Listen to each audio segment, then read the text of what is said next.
जेजून आपल्या शिसांक म्हणलें, म्हज्या नांवान बापा लागीं तुमी कितेंय मागशात जाल्यार तो तुमकां दितलो. आजून पर्यंत तुमी म्हज्या नांवीन कितेंच मागूंक ना. मागात आनी तुमकां मेळटलें, आनी असो तुमचो आनंद पूर्ण जातलो. हें सगळें हांवें तुमकां ओपाऱ्यांनी सांगलां. पूण असलो वेळ पावत आयला की हांव आनीक तुमचे कडेन ओपाऱ्यांनी उलोवचो ना, पूण बापा विशीं उगडापी उलयतलो.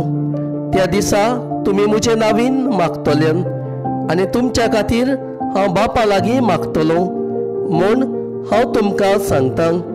कारण बाप कशा तुमचो मोग करता, कित्याक तुमी म्हजो मोग केला आनी हांव देवासून उपजलां म्हूण तुमी विस्वास दवरला. हांव बापासून उपजलां आनी संवसारांत आयलां. आतां संवसार सोडून हांव बापाशी वेतां.